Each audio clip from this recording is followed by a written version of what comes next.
मित्रांनो, हा आहे OnePlus 13S आतापर्यंतचा सर्वात कॉम्पॅक्ट आणि पॉवरफुल स्मार्टफोन। त्यामुळे या फोनची सगळीकडे चर्चा सुरू आहे। पण आज या व्हिडिओमध्ये मी तुम्हाला सांगणार आहे की हा फोन तुम्ही खरोखर घ्यायला पाहिजे किंवा नाही। त्यामुळे जर तुम्ही पहिल्यांदा चॅनलवर आले असाल तर असेच क्वालिटी टेक व्हिडिओज मराठीतून पाहण्यासाठी सबस्क्राइब नक्की करा। तर मित्रांनो, मी तुम्हाला 4 गोष्टी या फोन बद्दल सांगणार आहे आणि त्याच्यामधल्या 3 गोष्टी खरोखर चांगल्या आहेत। एक गोष्ट जी आहे ती मला खटकली, त्याच्याबद्दल देखील समोर सांगतो। पहिली सुरुवात करू याच्या डिझाइन पासून। तर याची जी डिझाइन आहे खरोखर अँड्रॉइड मध्ये एकदम कॉम्पॅक्ट डिझाइन सोबत हा फोन येतो आणि तरी देखील असं नाही की याचा डिस्प्ले जो तो एकदम छोटा आहे, त्याच्याबद्दल तुम्हाला सांगतो। बट डिझाइन खरोखर चांगली आहे, इन्स्पायर्ड आहे आयफोन पासून। आयफोन 16 जर का कंपेअर केलं तर त्याच्यासारखीच ही दिसते। बट चांगली डिझाइन आहे खरोखर। सगळ्या जर का गोष्टी तुम्ही जर का हातात घेतलं तर एकदम प्रीमियम फील तुम्हाला येईल आणि सोबतच हा कॉम्पॅक्ट असल्यामुळे जे आहेत तो एकदम प्रीमियमनेस तुम्हाला बघायला मिळेल। याचे मेटल फ्रेम दिलेले आहे, सोबतच बॅक साइडने ज्यात ग्लास दिलेला आहे आणि समोरून जर का आपण याचा डिस्प्ले बघितला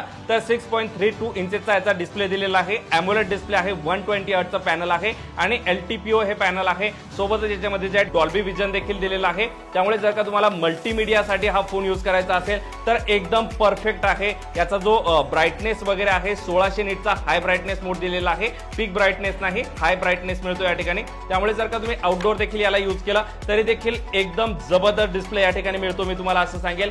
सोबतच मित्रांनो, याची डिझाइन ओव्हरऑल खरोखर चांगली आहे आणि याच्यामध्ये एक चेंज यावेळेस केलेला आहे, जे की OnePlusचं स्लाइडर बटन आपल्याला बघायला मिळतं। स्लाइड केल्यानंतर तुम्ही याला हे करू शकता, तर ते याच्यामध्ये नाहीये, त्याला रिप्लेस केलेलं आहे आणि त्याला नाव दिलेलं आहे प्लस की, जसं की आयफोन मध्ये सध्या आलेलं आहे। याची फंक्शनॅलिटी सेम तुम्हाला तशीच बघायला मिळेल। याच्यावरती तुम्ही ज्यात मल्टिपल गोष्टी सेट करू शकता।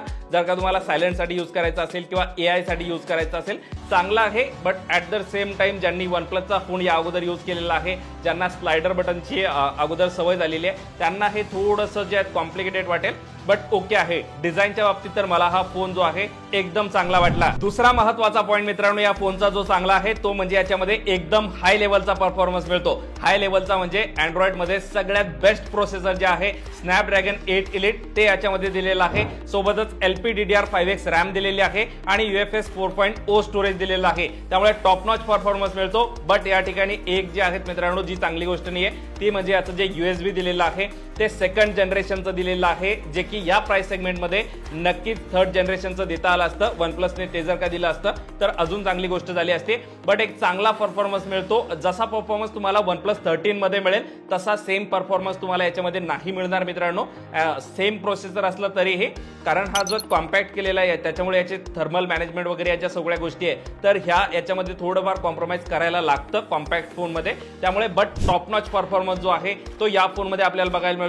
आणि कॉम्पॅक्ट फोनमध्ये जे लोकांना पाहिजे असते की परफॉर्मन्स चांगला मिळत नाही, तर ते देखील याच्यामध्ये जे तुमचा प्रॉब्लेम सॉल्व्ह झालेला आहे, एकदम टॉप नॉच परफॉर्मन्स साठी तुम्ही हा फोन नक्कीच कन्सिडर करू शकता। सोबतच मित्रांनो, याच्यामध्ये जे ऑप्टिकल फिंगरप्रिंट दिलेला आहे, अल्ट्रासोनिक दिलेलं आहे, बट हे देखील चांगल्या पद्धतीने काम करतं। सोबतच खूप सारे AI फीचर्स देखील दिलेले आहे आणि तुम्ही डायरेक्ट कॉल रेकॉर्डिंग देखील करू शकता। OnePlusचं स्वतःचं डायलर याच्यामध्ये मिळतं। त्यामुळे या बाकीच्या ज्या छोट्या छोट्या गोष्टी आहे, कनेक्टिव्हिटी असेल, बाकीच्या सगळ्या गोष्टी त्या देखील याच्यामध्ये चांगल्या दिलेल्या आहे। आणि हो मित्रांनो, या फोनची सर्वात जास्त चर्चा कशामुळे झाली तर हा फोन अगदी कॉम्पॅक्ट आहे आणि तरी देखील याच्यामध्ये खूप मोठी बॅटरी दिलेली आहे। 5850 mAh ची मोठी बॅटरी दिलेली आहे। बाकीचे जे कॉम्पॅक्ट फोन बाकी आलेले होते, जसं की सॅमसंगचा फोन असेल तर त्याच्यामध्ये ज्यात बॅटरी कमी होती त्यामुळे त्या फोनची जास्त चर्चा झाली नाही। याची खूप जास्त चर्चा झाली परफॉर्मन्स सोबत बॅटरी बॅकअप देखील चांगला मिळतो आणि खरोखर चांगला बॅटरी बॅकअप मिळतो। जर का तुम्ही याला चार्जिंगचं बघायचं झालं तर 80 वॉटची सुपरहुक चार्जिंग दिलेली आहे।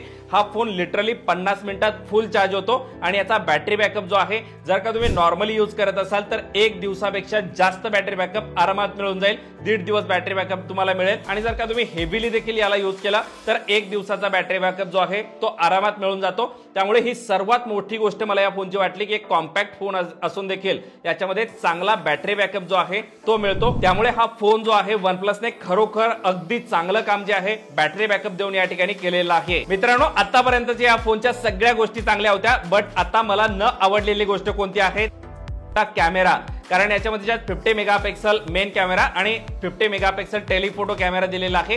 32 मेगापिक्सलचा सेल्फी कॅमेरा मिळतो. तुम्ही म्हणाल स्पेसिफिकेशन तर चांगले आहे, बट याचा कॅमेरा जो आहे, कारण या फोनची प्राइस आहे मित्रांनो 50,000 रुपये. आणि या प्राइस सेगमेंटमध्ये जर का तुम्हाला फोटोज दाखवायचे झाले तर हे फोटोज तुम्ही बघू शकता.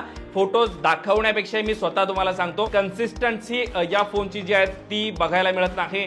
फोटो जे आहे वेगवेगळ्या याच्यामध्ये जर का तुम्ही क्लिक करून बघितले तर वेगवेगळे आउटपुट तुम्हाला बघायला मिळतील आणि लो लाईट मध्ये जे आहेत याचा परफॉर्मन्स चांगला नाही. त्यामुळे या प्राइस सेगमेंटमध्ये मित्रांनो बाकीचे जे फोन आहे जे कॅमेरा सोबत चांगले येतात, जर का तुमचा कॅमेरा प्रायोरिटी असेल ना तर मी म्हणेल की तुम्ही दुसऱ्या फोनकडे देखील जाऊ शकता. आणि जर का तुम्हाला साईज मॅटर करत नसेल, म्हणजे कॉम्पॅक्ट फोन घ्यायचा नसेल, तर मग तुम्ही OnePlusचा 13 घेऊ शकता. थोडेफार पैशाचा जर का तुमचा प्रॉब्लेम असेल तर तो फोन देखील तुम्ही घेऊ शकता. त्याचा कॅमेरा जो आहे एकदम बेटर आहे याच्यापेक्षा. आणि मॅटर करत नसेल साईज तर OnePlusचाच तुम्ही 13R देखील घेऊ शकता. याचा कॅमेरा देखील चांगला आहे, म्हणजे याचा कॅमेरा नक्कीच याच्यापेक्षा बेटर नाहीये, याचा थोडा चांगलाच आहे कॅमेरा, बट याची प्राइस मग मित्रांनो तुम्हाला कमी मिळून जाते.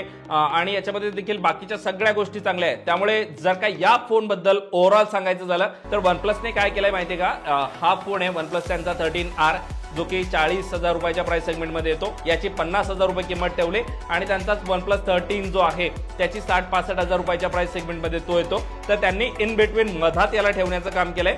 आणि बाकीचे जे सगळे फोन आहे, मला वाटतं की या प्राइस सेगमेंटमध्ये यांनी ज्यात प्राइस कॉम्प्रोमाइज कशी केली आहे, म्हणजे कमी कशी केली आहे, तर याच्यामध्ये वायरलेस चार्जिंग दिलेली नाहीये. सोबतच टेलिफोटो कॅमेरा जो आहे तर अल्ट्रा वाईड कॅमेरा सुद्धा याच्यामध्ये दिलेला नाही. बट सॅमसंगचा जो S25 आहे बेस व्हेरियंट, तो खरोखर फ्लॅगशिप कॉम्पॅक्ट फोन आहे. त्याच्यामधले स्पेसिफिकेशन सगळ्या गोष्टी जर का बघितल्या तर तो तुम्हाला एक परफेक्ट कॉम्पॅक्ट फ्लॅगशिप फोन वाटेल. बट त्याच्यामध्ये प्रॉब्लेम आहे की त्याच्यामध्ये बॅटरी बॅकअप चांगला मिळत नाही. त्याच्यामुळे तो फोन जो आहे तो बॅटरी बॅकअपमुळे लोक त्याला स्किप करतात. त्यामुळे जर का तुम्हाला कॅमेरा जर का खूप जास्त इम्पॉर्टंट वाटत नसेल, तसे नॉर्मली फोटो चांगले येतात, बट जर का तुम्हाला खूप म्हणजे 50,000 रुपयाच्या प्राइस सेगमेंटमध्ये जर का तुम्ही ऍक्सेप्ट करत असाल की भारी फोटोज देखील येतील, तर ते फोटो लिटरली याच्यामध्ये येत नाही.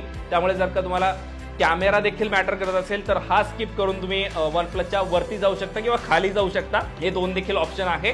बट जर का तुम्हाला एक कॉम्पॅक्ट फ्लॅगशिप चांगला बॅटरी बॅकअप असलेला फोन घ्यायचा असेल, नॉर्मल कॅमेरा देखील त्याचा चांगला असेल, तर नक्कीच OnePlus 13S हा एकदम परफेक्ट फोन आहे. त्याची डिझाईन असेल, डिस्प्ले असेल, बॅटरी बॅकअप असेल, परफॉर्मन्स असेल, या सगळ्या गोष्टींमध्ये एकदम परफेक्ट फोन मला हा वाटला. आणि नक्कीच त्यामुळे मी तुम्हाला सांगतो की कॅमेरा प्रायोरिटी नसेल तर हा फोन तुम्ही बिंदास घेऊ शकता. या व्यतिरिक्त तुमचे काही प्रश्न असतील तर नक्की ते कमेंटमध्ये विचारा, मी त्याचा रिप्लाय नक्की करेल. आणि असेच क्वालिटी टेक व्हिडिओज मराठीमधून बघण्यासाठी आपल्या चॅनलला लाईक, शेअर आणि सबस्क्राईब नक्की करा. पुन्हा व्हिडिओ एका नवीन व्हिडिओमध्ये. तोपर्यंत जय हिंद, जय महाराष्ट्र, धन्यवाद.